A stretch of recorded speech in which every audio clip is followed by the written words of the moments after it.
오늘 우리에게 주시는 하나님의 말씀은 출애굽기 5장 22절 말씀입니다. 출애굽기 5장 22절에서 6장 8절까지 말씀. 저와 여러분 한 절씩 교독해서 받들어 읽겠습니다. 이는 하나님의 말씀입니다. 모세가 여호와께 돌아와서 말했습니다. 여호와여, 왜 이 백성들이 학대를 당하게 하셨습니까? 왜 하필 저를 보내셨습니까? 제가 바로에게 가서 주의 이름으로 말한 이후로 바로가 오히려 이 백성들을 공경에 빠뜨렸습니다. 그런데도 주의 백성들을 구해주지 않고 계십니다. 그러자 여호와께서 모세에게 말씀하셨습니다. 이제 내가 바로에게 어떻게 할지 보여주도록 하겠다. 내 강한 손으로 인해 그가 어쩔 수 없이 그들을 보내줄 것이다. 내 강한 손으로 인해 그가 어쩔 수 없이 그들을 자기 나라에서 내보내게 될 것이다. 하나님께서 모세에게 입을 열어 말씀하셨습니다. 나는 여호와다. 내가 아브라함과 이삭과 야곱에게 전능하신 하나님의 이름으로 나타나긴 했지만 내 이름 여호와로는 그들에게 알리지 않았다. 또 그들이 이방 사람으로 살던 곳 가나안 땅을 주리라고 그들에게 언약을 세워주었는데 이제 이집트 사람들 아래서 종로로 타는 이스라엘 자손들의 신음소리를 듣고 내가 언약을 기억했다. 그러므로 이스라엘 자손들에게 말하여라. 나는 여호와다. 내가 너희를 이집트 압제에서 빼내주고 그 속박에서 건져 줄 것이다.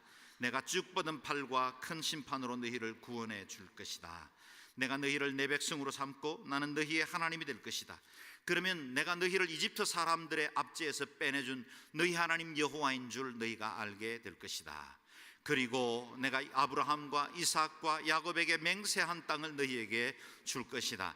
내가 그것을 너희에게 주어 너희의 유업이 되게 할 것이다. 나는 여호와다라고 말이다. 아멘. 요즘 우리는 출애굽기 말씀을 시리즈로 묵상하고 있습니다. 출애굽기는 아시는 대로 40장에 걸쳐서 긴 본문으로 이루어져 있습니다. 자막에서 보는 바와 같이 출애굽기는 세 부분으로 크게 나눌 수가 있습니다. 첫 번째 부분은 1장에서 18장까지 이집트에서 종살이하던 이스라엘을 탈출시키시는 구원하시는 하나님의 손이 기록되어 있습니다. 19장에서 24장 안에는 10계명이 포함되어 있고 이스라엘 백성들이 지켜야 할 율법, 사회법이 기록되어 있습니다.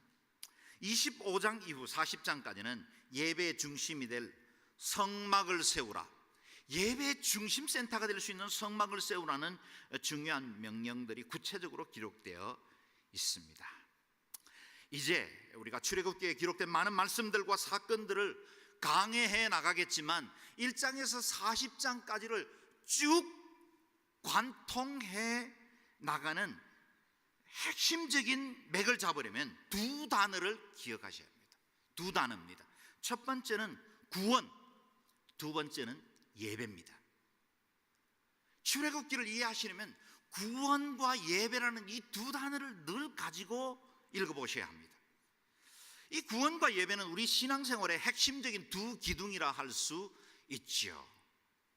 그래서 우리가 출애굽기를 묵상하면서 이집트를 떠나 가나안으로 향해 가는 이스라엘 민족들, 그 무리들 속에 끼어서 함께 대장정의 걸음을 가노라 보면 어느새 우리의 구원이 더욱더 뚜렷해지고 우리 속에 하나님을 향한 예배가 깊어질 수 있다는 거예요.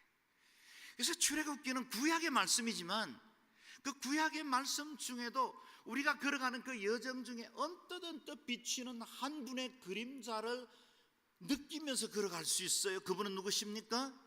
예수 그리스도. 그래서 이 구약 성경 전체를 흘러가는 그리스도의 은혜가 이 출애굽기의 사건을 통해서 좀 더 구체적으로 우리에게 다가오고 그것이 점점 더 뚜렷하게 그리스도의 구원의 역사를 우리에게 보여주고 계신다는 사실입니다. 그리스도는 실체를 드러내지는 않습니다. 그림자, 곧 출애굽기의 사건과 상징적인 여러 가지 일들과 회막의 일들을 통해서 그리스도가 누구신지를 말씀해 주십니다. 우리가 계속되는 출애굽기의 여정을 통해 우리의 믿음이 자라고 하나님의 마음을 더 깊이 알아가고 하나님께서 우리를 향하신 그 놀라운 계획들을 알아가게 될 것입니다. 출애굽기의 세계에 여러분을 초대합니다. 여러분의 손을 잡고 함께 걸어가고 싶습니다. 이제 이 흥미진진한 구원의 드라마 속으로 함께 들어가 보십시다. 먼저 5장 22절 오늘 읽은 본문 말씀을 한 절을 읽겠습니다. 시작. 모세가 여호와께 돌아와서 말했습니다. 여호와여, 왜 이 백성들이 학대를 당하게 하셨습니까? 왜 하필 저를 보내셨습니까? 말씀을 읽으면서 느낄 수 있듯이 지금 잔뜩 모세는 뭔가에 화가 나 있고 하나님께 불편한 심기를 드러내는 기도를 하고 있습니다. 드라마나 영화의 전편의 마지막 장면이 있듯이 만약에 우리가 지난주일 설교를 마지막 장면으로 재생해 본다면 요약하면 이렇습니다. 기억하시죠? 모세는 호렙산 떨기나무에서 불꽃 가운데 임하시는 그 주님을 만났습니다. 거기서 소명을 받지요. 내 발에서 신을 벗어라. 그리고 주님께서 이스라엘 백성, 내 백성을 구원하라는 명령을 받습니다. 모세는 5번이나 변명과 거절로 사명을 회피합니다. 그러나 하나님은 결코 포기하지 않습니다. 도망가는 모세, 변명하는 모세를 끝까지 붙들고 주님은 설득하시듯이 또다시 그를 격려해서 사명의 길로 초대하십니다. 때로는 기적을 보이십니다. 이 정도 기적이면 되겠니? 때로는 그에게 대변자 역할을 할 수 있는 형 아론을 소개하겠다고 말씀하시기도 합니다. 모세는 더 이상 도피할 수가 없었습니다. 그래서 아이와 아내를 데리고 이집트 땅으로 돌아가게 됩니다. 우리가 지난주에 묵상했던 마지막 장면이 모세가 아내와 아이들을 나귀에 태우고 이집트 땅으로 돌아가는 장면까지 묵상했습니다. 그의 모습은 초라하기 짝이 없었습니다.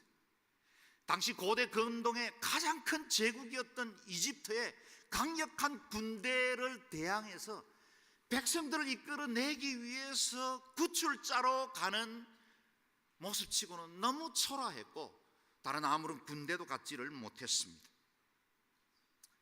먼 여행을 떠나 이동하는 그냥 목동의 한 가족 이상도 그 이하도 아닌 것처럼 보입니다. 그런데 그에게는 다른 점이 있었습니다. 모세의 손에는 하나님의 지팡이가 들려 있었다는 사실입니다. 이전에 평범한 목자의 지팡이였습니다. 이전에도 모세는 목동 생활을 할 때 여전히 그 지팡이를 썼습니다. 그런데 지금 그 지팡이의 이름이 달라졌습니다. 하나님의 지팡이. 그때부터 그 지팡이는 기능이 달라집니다. 본질 자체는 변하지 않았지만 지팡이를 통해서 일하시는 하나님의 역사가 그곳에 있기 때문에 하나님의 임재를 드러내는 지팡이 되었습니다. 모세는 하나님의 지팡이를 잡았습니다. 그리고 하나님은 지금 모세를 잡았습니다. 이제 구원의 대서사시가 시작됩니다. 출발은 좋았습니다. 이집트에 도착한 모세가 아론을 만나 이스라엘 장로들을 불러 모았고 그동안 자신들에게 일어난 일들을 설명을 하고 그리고 이 지팡이가 뱀이 되는 표적도 보여주었습니다. 여러 가지 말들로 온 지도자들이 함께 뜻을 모으게 되었습니다. 4장 29절에서 31절 말씀 같이 읽겠습니다. 시작. 모세와 아론은 가서 이스라엘 장로들을 불러 모았습니다. 그리고 아론은 여호와께서 모세에게 하신 말씀을 이스라엘 장로들에게 모두 이야기했으며 모세는 백성들이 보는 데서 표적을 보여주었습니다. 그러자 그들이 믿게 됐습니다. 여호와께서 이스라엘 백성을 찾아와 백성들의 고통을 다 보셨다는 말을 듣고 그들은 엎드려 경배했습니다. 430년 오랫동안 노예 생활을 하던 민족 공동체에 이제는 너희가 해방될 것이다. 얼마나 기쁜 소식이었을까요? 아마 그들은 소망으로 가득 찼을 것입니다. 깊은 어둠의 밤이 지나고 이제는 광명한 새날이 밝아온다 라고 생각을 했을 것입니다. 무엇보다 하나님께서 이스라엘을 잊지 않고 구원의 손을 내어 밀어주셨다는 사실 자체가 그들에게는 감사요 감격이었을 겁니다. 모두 기쁘게 받았고 자신을 잊지 않고 구원의 길을 여시는 하나님 앞에 엎드려 경배했습니다. 그야말로 감동적인 예배를 드렸겠지요. 그런데 5장에 들어오면서 분위기는 완전히 바뀝니다. 어느 정도 예측은 했지만 바로가 모세와 아론에게 엄청난 반대의 태도를 보여주었다는 겁니다. 1절 2절 말씀을 같이 읽겠습니다. 5장입니다. 시작. 그러고 나서 모세와 아론은 바로에게 가서 말했습니다. 이스라엘의 하나님 여호와께서 내 백성들을 보내 그들이 광야에서 나를 위해 절기를 지킬 수 있게 하여라 하고 말씀하셨습니다. 바로는 대답했습니다. 여호와가 누구기에 내가 그의 말을 듣고 이스라엘을 보내야 한단 말이냐? 나는 여호와를 모르니 이스라엘도 보내주지 않겠다. 어떻게 보면 당연한 일 아니겠습니까? 당시 노예는 한 국가 그리고 가정을 지탱해주는 노동력의 원천이었습니다. 비돔과 람셋이라는 이집트의 국고성을 지금 건축할 때 주된 노동력을 제공하는 사람들이 이스라엘 사람들이었습니다. 그런데 그들을 이제는 내어보내어 자유케 하라, 받아들일 수가 없었겠죠. 이집트의 재산이었거든요. 지난 400년간 우리에게 속해 있었거든요. 고착돼 있었습니다. 당연한 걸로 여기고 있었습니다. 더 이상 다른 어떤 계획이라는 건 존재할 수도 없었다고 바로는 생각하고 있었습니다. 아내와 자녀들을 포함하면 거의 200만에 이르는 엄청난 인구를 어떻게 한순간에 한 사람의 말을 듣고 보내줄 수 있었겠습니까? 그런데 이때 바로가 내뱉었던 말 한마디를 주목해야 합니다. 이 오만방자했던 바로의 말 무엇입니까? 여호와가 누구기에? 여호와가 누구기에? 거기는 조롱이 담겨있고 무지가 담겨있고 여호와 하나님, 이스라엘 백성들의 하나님에 대한 멸시가 담겨 있었습니다.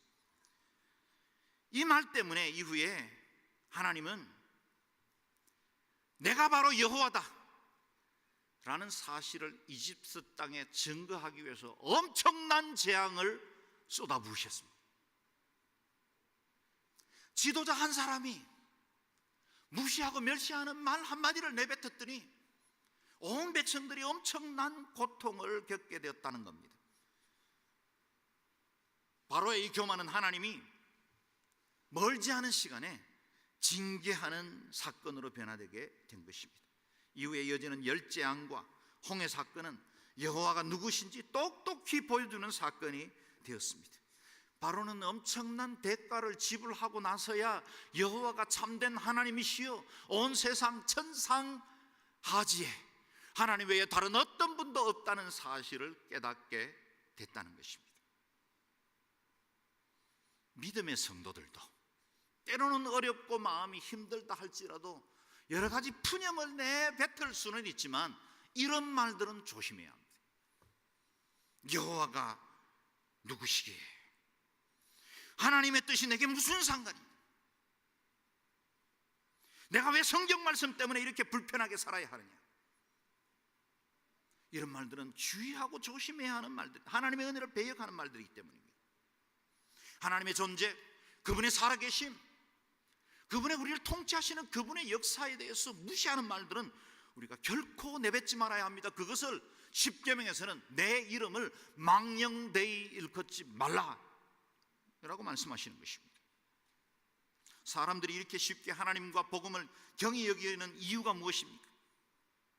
이렇게 교만한 말을 내뱉어도, 그리고 오늘날 악플을 올리는 그 수많은 인터넷상의 엔티 크리스찬이티들이 기독교와 교회를 그렇게 모함하고 하나님의 사람들에 대해서 모독하는 말들을 내 쏟아부어도 당장은 징계가 임하지 않거든요. 하나님의 인자와 긍휼과 길이 참으심을 그들이 만홀히 여기고 있는 겁니다. 바로의 강팍한 말 때문에 하나님께서 바로 반응하시지는 않으셨습니다. 그랬더니 바로는 더욱더 기고망장해집니다. 이스라엘 백성들에게는 더 큰 노역을 시키게 된 겁니다. 이후에 5장에 이어지는 말씀은 이렇습니다. 바로는 이 백성들이 시간이 많으니까 여유가 있어서 이 같은 예배 이야기, 자기들의 민족들의 어떤 신의 이야기를 한다. 이전에는 집을 공급해서 벽돌을 만들라고 했지만 이제는 집도 공급하지 마라. 아마 젊은 세대는 이것이 무슨 말인지 잘 이해가 되지 못하겠지만, 어린 시절에 저희 시골에 벽돌로 집을 지을 때 다 흙벽돌을 하지 않습니까? 흙들이 더 견고하게 붙게 하기 위해서 집들을 썰어서 그렇게 흙과 뭉쳐서 그렇게 벽돌을 만든 것을 기억하시는 분들이 많을 겁니다. 비돔과 라암셋 성을 그런 형태로 지었습니다. 그런데 짚을 주지 말아라, 그리고 스스로 구하게 하라. 이스라엘 백성들에게 굉장히 큰 고통이 안겨졌죠. 짚을 구하기 쉽지 않았습니다. 그래서 풀뿌리들조차도 캐내서 그걸로 재료를 삼았습니다. 벽돌을 구울 재료를 주지 않은 채 할당량은 똑같이 채우라고 엇박질렀고 때렸다는 거예요. 노예 해방에 대해서 막연한 꿈을 꾸고 있었던 이스라엘 백성들은 이렇게 어려운 상황이 되자 하나님을 원망하고 도리어 모세와 아론에게 원망을 쏟아놓기 시작했습니다. 모세는 이 원망을 들을 때 쉬웠겠습니까? 모세도 마음이 많이 상했습니다. 자신도 원치 않는 일이었잖아요. 사명 때문에, 부르심 때문에 편안한 삶을 포기하고 여기까지 헌신하고 노력했는데 돌아온 것은 원망입니다. 하나님 앞에 믿음으로 헌신하면 앞으로 길이 쫙쫙 열리고, 내가 주 앞에 충성하기로 했다 그랬더니 사람들이 인정해주고 그 귀한 헌신에 대해서 박수를 보낼 줄 알았더니 도리어 주변 사람들이 빈정거립니다. 내 사역을 도와주지는 못할 망정 뒤에서 말들을 함으로 내 마음을 상하게 만들게 하기도 합니다. 이런 때 우리의 마음은 상하죠. 모세도 마음 상한 기도를 쏟아놓고 있습니다. 23절 말씀을 같이 읽겠습니다. 시작. 제가 바로에게 가서 주의 이름으로 말한 이후로 바로가 오히려 이 백성들을 곤경에 빠뜨렸습니다. 그런데도 주의 백성들을 구해주지 않고 계십니다. 시작은 좋았는데 오히려 일이 더 복잡하고 힘들게 되어버렸습니다. 우리도 이런 당황스러운 일들은 종종 겪고 있지 않습니까? 기도하고 오랜 계획을 세운 후 잘해보려고 시작한 일이 상황이 더 꼬이고 어려워지는 일들도 있죠. 분명히 하나님 내게 감동도 주셨고 믿음으로 내디딘 걸음인데 그게 어렵고 힘든 일들도 만납니다. 우리 선교사님들이 오늘도 서빙고에서 양재에서 파송식을 했는데 파송에 나갈 때는 뜨거운 열정으로 떠나죠. 하나님 앞에 나같이 부족한 사람 불러줘서 감사합니다. 몸을 떨며 감동하며 헌신하며 나아갑니다. 그러나 현장에 도착해서 살다 보면 현실이 녹록지 않습니다. 내 언어의 부족, 내 헌신의 부족, 내 인격의 부족 때문에 절망할 때가 많이 있습니다.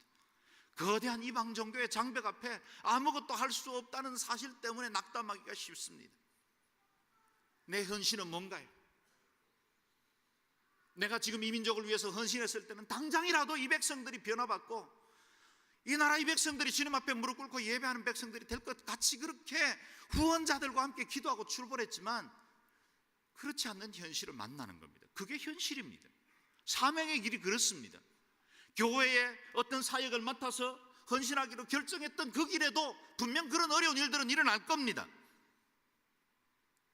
이런 상황을 만날 때 우리는 낙담하지 말고 세 가지 정도의 지침을 만들어서 자신을 지켜야 합니다. 첫 번째는 섣불리 결론을 내리지 말라는 겁니다. 이제는 끝이야, 나는 어떻게 해볼 도리가 없다. 우리 그리스도인들에게는 이런 말이 해당되지 않습니다. 하나님의 심판대 앞에 서기 전까지는 아무것도 실패와 성공을 가늠할 수 없습니다. 내 눈에 실패 같아도 하나님께는 성공입니다. 내가 교만 떨며 성공한 걸로 알고 기뻐할 때도 하나님은 아니야, 너는 너 자신의 일을 했을 뿐이야 라고 책망할 때도 있습니다. 성공과 실패는 내가 판단하는 게 아닙니다. 섣불리 결론을 내리지 마십시오. 둘째는 지금 내가 할 수 있는 일이 무엇인지를 찾아보시라는 겁니다. 낙담하면 대부분 손을 놓습니다. 포기해버려요. 만약 여러분 어려운 일들을 만날 때는 조금 더 진한 메이크업을 해야 합니다. 좀 더 밝은 색의 넥타이를 매야 해요. 그리고 더욱더 여러분의 외모를 단장하고 자신을 위해서 조금 투자를 해야 합니다. 맛있는 밥을 사 드세요. 그리고 자신을 격려하고 축복하십시오. 그리고 지금 내가 이 현실은 답답하고 어렵고 막혀있는 것 같지만 내가 지금 할 수 있는 작은 일은 무엇일까? 그걸 찾아보시라는 거예요. 모든 것들이 다 막힌 것 같을 때 하나님은 새로운 길을 여세요. 아무것도 다른 방안을 마련할 수 없다. 아니요, 그런 일은 없습니다. 사방으로 우겨쌈을 당한 것처럼 여겨질 그때에 하나님은 비로소 그분의 전능하신 손을 드러내기 시작합니다. 우리가 이와 같이 어렵고 힘든 상황을 만날 때 세 번째 가져야 할 태도가 있습니다.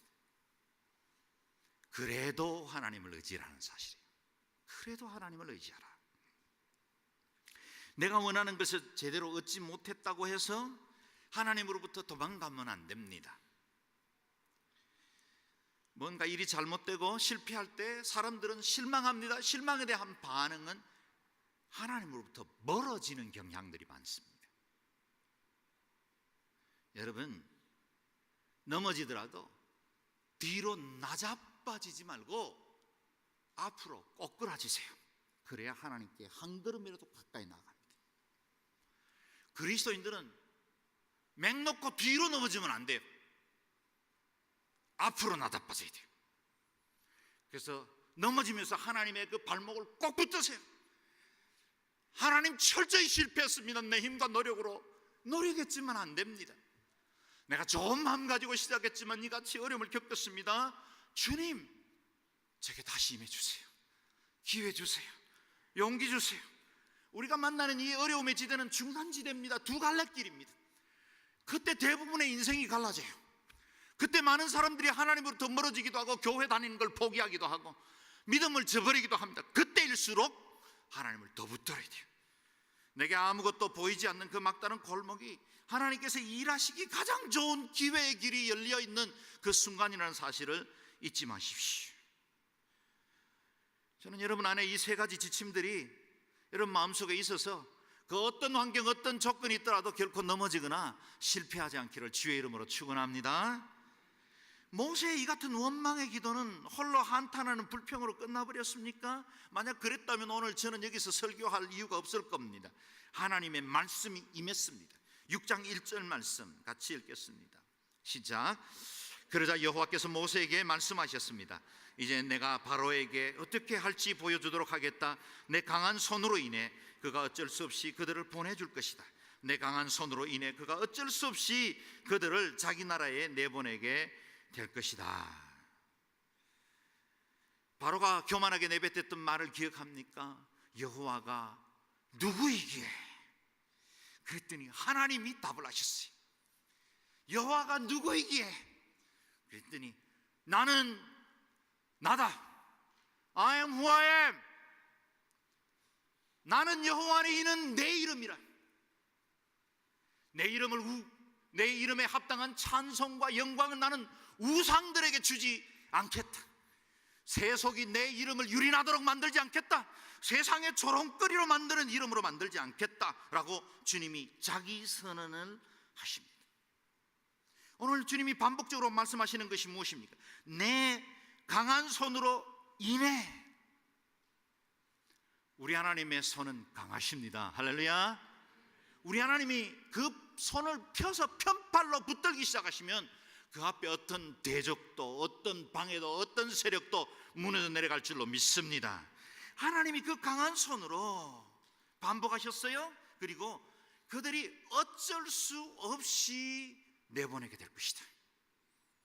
어쩔 수 없이 내보내게 될 것이다.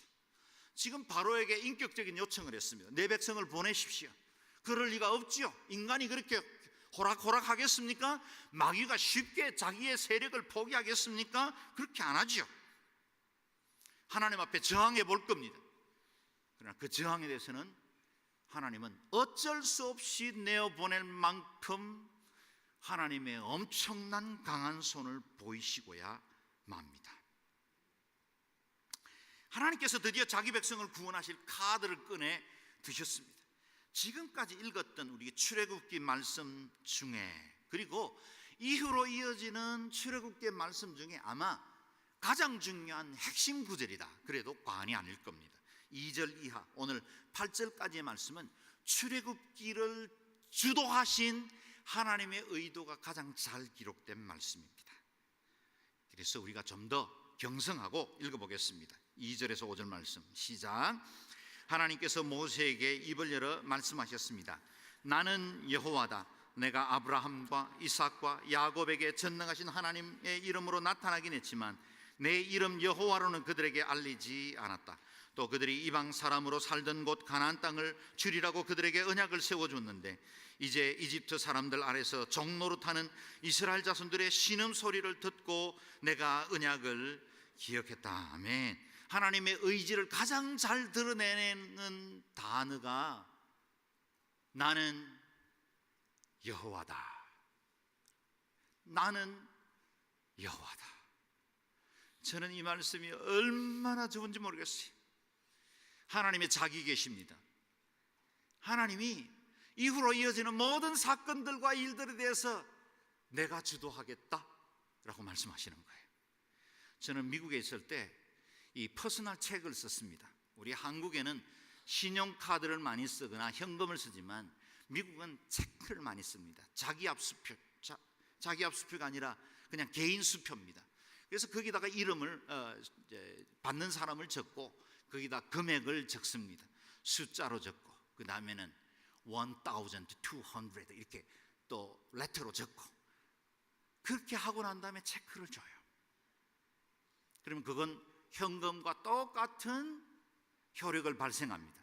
그런데 한 가지가 없으면 아무리 많은 액수를 적어도 꽝입니다. 빈 종일 뿐이에요. 뭐겠어요? 사인이에요. 반드시 이 퍼스널 책을 발행하는 사람의 사인이 필요해요. 한 달에도 수십 장씩 세금을 낼 때도 어디에서 지불을 할 때도 이 퍼스널 책을 쓰는데 깜빡하고 체크를 이 사인을 안 하는 경우가 있습니다. 저희 교회 헌금하시는 분들도 대부분 체크로 헌금하시는데 어떤 분들은 사인을 안 해주세요. 그럼 그건 꽝이에요. 제가 물론 그냥 가지는 않습니다. 전화드려서 다음 주에 와서 꼭 사인해 주시도록 요청은 하죠. 여러분, 하나님의 말씀과 사건들이 많이 있습니다. 이방신들도 기적을 행할 때도 있어요. 귀신들도 때로는 능력을 행합니다. 그런데 그 모든 기적이나 사건이나 말씀들과 구별되는 한 가지가 사인이 있다면 그건 오늘 본문의 말씀이에요. 나는 여호와다. I am who I am. 자존하시는 하나님, 구원자 하나님, 영원토록 함께 하시는 하나님, 그 하나님이 스스로 자기를 증거함으로 앞으로 주도하는 모든 출애굽 사건을 이끌어 가시겠다고 말씀하시는 것입니다. 저와 여러분의 하나님은 누구이십니까? 여호와 하나님이십니다. 여러분을 영원토록 천국에 인도하실 분은 누구십니까? 여호와 하나님이십니다. 여러분 어렵고 힘들 때 구원자의 손을 내미실 강한 손을 가지신 분은 누구십니까? 여호와 하나님이십니다. 여러분의 미래를 보장하시고 여러분의 삶을 끝까지 책임져 주시는 분은 누구십니까?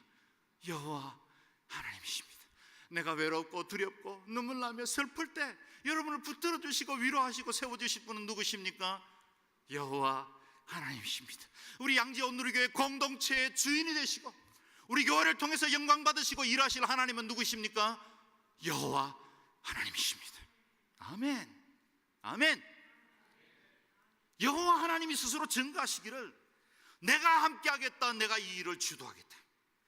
이전에는 엘샤다이, 이전에 창세기에 있었던 많은 사건들에 계시하는 하나님은 전능하신 하나님 엘샤다이였어요. 그때도 믿음의 족장들은 여호와 하나님의 이름을 알았습니다. 불렀습니다.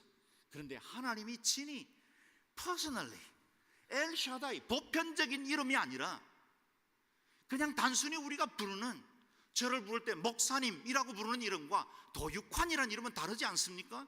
목사님이라고 알려진 그 이름이 저 도육환이에요, 이렇게 계시하는 거예요. 이제까지는 내가 엘샤다이로만 알렸지만 오늘 내 이름을 알린다, 여호와다. 그것은 하나님이 내가 너와 함께 만나고 싶다, 그런 뜻입니다. 그동안 너의 기도가 전능하신 하나님으로부터 비롯되는 그 어떤 것 때문에 믿어왔다면 족장들의 인생 가운데 저들을 보호하고 저들의 인생 가운데 필요들을 채워주는 전능하신 엘샤다이의 하나님이었다면 이제는 다를 거야. 이제는 예배 속에서 만나는 하나님, 앞으로 이어지는 그 성막 속에서 개인적으로 만나시는 그 하나님으로 내가 너희에게 다가가겠다. 여호와다. 그래서 아바 아버지로 오시는 그 하나님이 자신을 계시해 주신 그 이름이 바로 여호와다라는 사실입니다. 그 하나님과 백성인 우리 사이의 관계를 가능하게 해주는, 이어주는 다리 같은 중요한 단어가 오늘 본문에 등장합니다. 그것이 언약이라는 단어입니다. 언약. 4절에도 가나안 땅을 주리라고 언약을 세웠고 5절에 이스라엘 자손들의 신음소리를 듣고 언약을 기억하셨다 그랬어요. 커버넌트, 언약입니다. 단순한 사람들과 사람들 사이에 약속도 우리는 중요하게 여기지 않습니까? 그런데 하나님은 이 언약을 통해서 이스라엘 백성들을 나의 친백성으로 삼고 내가 너의 하나님이 되리라는 사실을 가능하게 하는 매개, 그것을 언약으로 삼았습니다. 여러분, 우리가 왜 성경 말씀이 중요합니까? 왜 우리가 주일마다 성경을 강의하면서 이 말씀을 묵상합니까? 왜 큐티를 통해서 말씀과 동행하는 인생을 살아야 할고, 이것이 바로 언약이기 때문입니다. 우리를 향하신 하나님 놀라운 계획이 이곳에 담겨 있기 때문입니다. 하나님께서 기억하신 언약이 무엇입니까? 창세기 여러 부분에 등장하는데 오늘은 15장 말씀 13절 14절만 같이 읽겠습니다. 시작. 여호와께서 그에게 말씀하셨습니다. 너는 분명히 알아라. 내 자손이 다른 나라에서 나그네가 그들을 섬길 것이며 400년 동안 그들은 내 자손이, 그러나 내가 내 자손들을 섬기던 그 민족들을 반드시 심판할 것이며 그 후 내 자손이 많은 재산을 갖고 나올 것이다. 아멘. 하나님께서 아브라함, 믿음의 조상 이스라엘 백성들의 뿌리가 되는 그와 함께 언약을 맺으셨는데 17장에는 내가 너로 큰 민족을 이루고 그 민족들이 가나안 땅에서 나를 섬기게 될 것이라고 약속하셨고 15장에는 그런데 그 백성들이 400년 동안 이집트에서 종살이하게 되는 날이 올 거다. 아브라함은 물론 이 시간을 경험하지 않았습니다. 그러나 그런 날이 올 것이라고 예언을 했고 그 예언이 이후에 성취가 되었다는 겁니다. 400년입니다. 긴 시간입니다. 우리가 한 세대를 30년, 40년으로 본다면 오랜 세대죠. 물론 당시에 나이들이 오래 살았기 때문에 4세대 정도 되었다라고 성경은 말하고 있습니다. 그런데 그런 긴 시간 동안에 이스라엘 백성들이 종살이 하다가 어느 날 하나님께서 때가 차면 기억하시고 구출하시겠다. 그러면 그 400년 종살이 때는 하나님이 기억하지 않으셨다는 뜻입니까? 아니요, 그럴 리가 없습니다. 다 아셨습니다. 하나님은 하나님의 시간을 기다리고 계셨어요. 마치 하나님의 때가 이르러 예수 그리스도를 보내심 같이 하나님의 때가 되어 구원자 역할을 감당할 모세를 보내서 구출 사건, 상징적인 구원 사건을 이루어 가시겠다라는 것입니다. 우리가 세상에 살면서 때로 넘어지고 실패하면서도 소망을 잃지 않는 이유가 무엇입니까? 하나님께서 우리에게 주신 언약, 곧 하나님의 말씀이 있기 때문입니다. 우리와 함께 하시겠다고 약속해 주셨고 기필코 승리를 주시겠다고 약속하셨고 세상 끝날까지 우리와 함께 하시겠다고 약속해 주셨습니다. 우리에게 실패는 없습니다. 낙담도 없습니다. 기독교인들에게 자살은 가당치 않습니다. 상상도 하지 마십시오. 포기하지 마십시오. 결코 주님께서 우리를 포기하지 않습니다. 우리에게 소망을 주시는 말씀이 6절 8절에 나옵니다. 중요한 말씀이라고 말씀드렸지요. 같이 읽겠습니다. 시작. 그러므로 이스라엘 자손들에게 말하여라. 나는 여호와다. 내가 너희를 이집트의 압제에서 꺼내주고 그 속박에서 건져 줄 것이다. 내가 쭉 뻗은 팔과 큰 심판으로 너희를 구원해 줄 것이다. 내가 너희를 내 백성으로 삼고 나는 너희의 하나님이 될 것이다. 그러면 내가 너희를 이집트 사람들의 압제에서 꺼내준 너희 하나님 여호와인 줄 너희가 알게 될 것이다. 그리고 내가 아브라함과 이삭과 야곱에게 맹세한 땅을 너희에게 줄 것이다. 내가 그것을 너희에게 줘 너희의 유업이 되게 할 것이다. 나는 여호와다 라고 말이다. 아멘. 다시 선언하시죠. 나는 여호와다. 오늘 본문에만 하나님은 자신의 이름을 5번이나 계시하시면서 내가 너희의 구원을 주도하겠다, 내 이름의 절대적 권위를 드러내겠다라고 말씀하고 있습니다. 이 이름은 다른 어떤 이름들과 비교할 수 없는 이름입니다. 이 이름만 있으면 됩니다. 한 분이면 만족합니다. 다른 어떤 도움이 필요 없습니다. 우리가 구원받는 것도 하나님의 이름 한 분이면 됩니다. 인간이 노력하고 하나님의 어떤 구원의 손이 임해서 신인 협력으로 이루어지는 구원이 아닙니다. 인간의 10%, 신의 90%, 그런 구원은 기독교에는 존재하지 않습니다. 전적 타락입니다. 우리에게는 아무런 구원의 여망이 없었습니다. 그때 주님이 오셔서 우리를 구원하여 주시고 하나님의 자녀가 되게 하셨습니다.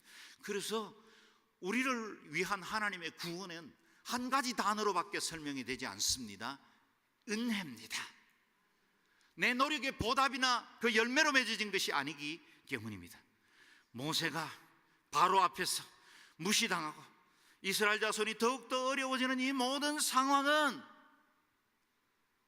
하나님이 하나님 되심을 보여주시기 위한 과정이라는 사실을 기억하십시오.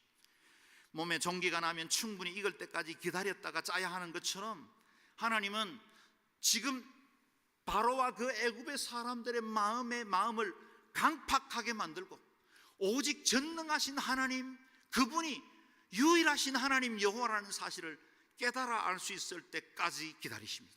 그래서 강팍해져서 9번이나 약속했던 것을 바꾸고 또 바꾸고 또 바꿔서 저들의 악을 스스로 쌓고 하나님의 그 최고의 권세와 영광과 능력을 보여주실 때까지 하나님은 기다리시고 또 기다리십니다.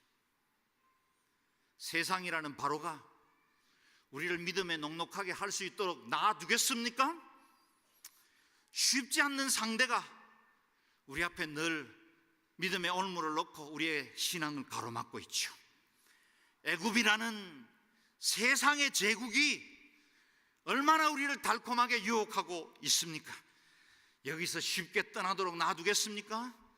장망성을 떠나 천성을 향해 가는 그리스도인이 철로 역정에서 수없는 유혹과 핍박과 반대를 무릅쓰고 그 성에 이르러야 하는 것처럼 우리가 하나님의 은혜의 복지 가나안으로 가려고 하면 세상의 바로가 우리를 호락호락 놔두지 않을 겁니다.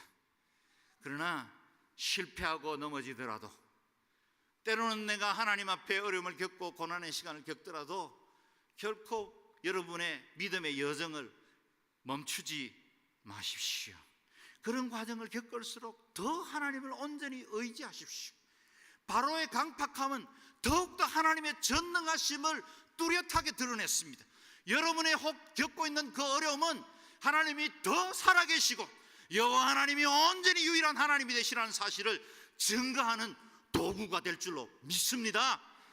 그래서 낙담하고 우리가 포기하지 않고 하나님의 은혜를 붙들기만 하면 하나님께서 오늘 설교 제목에서 말씀하시는 것처럼 내가 여호와인 줄 알게 될 것이다. 할렐루야. NIV 영어 성경에는 오늘 본문을 I will, 내가 할 것이다 라는 표현으로 7번이나 등장합니다. 하나님이 행하십니다. 하나님이 일하실 거예요. 여러분 인생은 하나님의 손에 있습니다. 하나님이 여러분의 인생과 삶을 통치하실 줄로 믿습니다. 함께 기도하겠습니다. 이 시간에 통성으로 기도할 때 하나님, 내 인생과 삶을 주장해 주십시오. 주의 언약으로 붙들어 주십시오.